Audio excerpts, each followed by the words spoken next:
이어서 간추린 소식입니다. 농림축산식품부와 환경부, 농협경제지주 등은 최근 서울 농협카드 본사에서 가축분 고체연료 활용을 확대하기 위한 업무 협약을 체결했습니다. 이번 협약은 온실가스 발생 등 환경오염 우려가 있는 화석 연료의 사용을 줄이고 수계 지역의 수질 개선 등을 위해 가축분 고체연료 활용을 촉진할 필요가 있다는 공감대 아래 마련됐습니다. 가축분뇨 중 우분은 현재 대부분 퇴비화되는데 이 과정에서 온실가스가 발생하고 하천 인근에 쌓이면 녹조를 유발할 수 있습니다. 하지만 우분을 고체 연료로 전환하면 가축분뇨를 보다 친환경적으로 처리할 수 있습니다. 정부는 이번 협약을 계기로 2030년까지 고체 연료 하루 4,000톤 사용을 목표로 연 160만 톤의 온실가스를 감축한다는 방침입니다. 콩을 발효시켜 된장과 간장을 만들어 먹는 한국의 장담그기 문화가 유네스코 인류무형문화유산에 등재될 전망입니다. 유네스코 무형유산 보호협약 정부 간 위원회 산하 평가기구는 최근 한국의 장담그기 문화를 심사해 등재 권고 판정을 내렸습니다. 평가기구는 심사 결과를 무형유산위원회에 권고하는데 등재 권고 판정이 뒤집히는 경우는 거의 없습니다.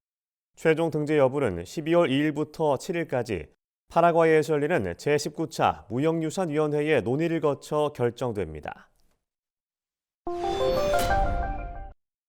국립농산물품질관리원이 이달 29일까지 양곡 표시 특별 단속을 시행한다고 밝혔습니다.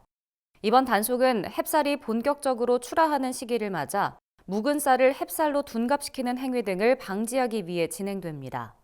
주요 점검 내용은 쌀 생산 연도와 도정 연월일, 원산지 등의 표시 적정 여부, 신곡과 구곡의 혼합 여부 등입니다. 단속 대상은 미국 종합처리장 등 양곡 가공업체와 단체급식 납품업체, 집단급식소 등입니다. 적발된 업체는 3년 이하의 징역이나 200만 원 이하의 과태료를 부과받을 수 있습니다. 산림청은 지난해 우리나라 국민 80.7%가 자연휴양림, 숲길, 치유의 숲 등의 산림휴양 활동을 경험한 것으로 나타났다고 밝혔습니다. 산림청이 전국 5천 가구를 대상으로 산림휴양, 복지활동 조사를 벌인 결과 산림활동 경험자 가운데 87.2%가 이용에 만족한 것으로 나타났습니다.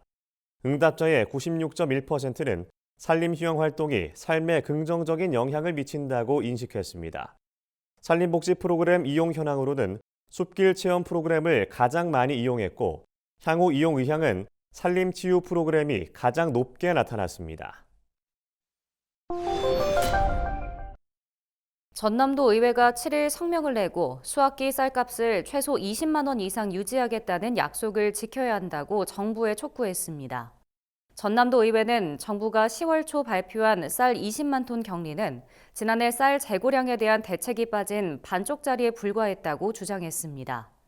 그러면서 양곡 수급의 책임기관인 정부는 수확기 쌀값을 최소 20만 원 이상 지지하겠다는 약속을 지키고 추가로 20만 톤 이상의 쌀 시장 격리를 실시해야 한다고 촉구했습니다. 전북특별자치도가 2029년까지 농식품 기업의 디지털 전환 지원에 나섭니다.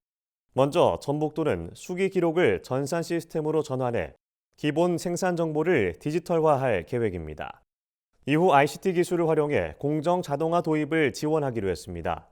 마지막으로 빅데이터를 활용해 수요를 예측하고 제품 생산성을 높이는 데 주력할 방침입니다. 전북도는 12월 시행 지침을 마련해 내년부터 본격적으로 사업을 시행할 예정입니다. 전북도 관계자는 푸드테크 혁신을 위한 첨단 제조기술 도입에 지원을 아끼지 않겠다고 말했습니다. 도내 22개 시군을 대상으로 한 경북도의 농정시책 추진 실적 평가 결과 상주시가 대상을 차지했습니다.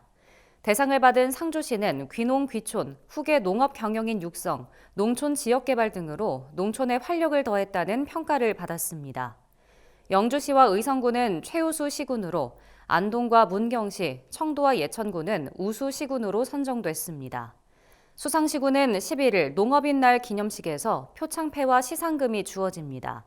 대상엔 300만 원, 최우수상에는 150만 원, 우수상에는 100만 원의 포상금이 각각 지급됩니다. 강원특별자치도가 8일부터 27일까지 가구주택 기초조사를 실시합니다. 해당 조사는 통계청이 주관해 5년마다 실시하는 조사로 5년 이상 30년 미만 아파트를 제외한 54만 8천 가구를 대상으로 진행됩니다. 조사 항목은 거처 종류와 빈집 여부, 옥탑방과 반지하 여부 등 14가지 항목입니다. 조사원이 각 가구를 방문해 직접 조사하며 부재 시엔 전화로 조사합니다. 조사 결과는 도내 주거환경 개선과 사회 취약계층 지원 정책 수립, 재난 대비 계획 수립 등에 활용될 예정입니다.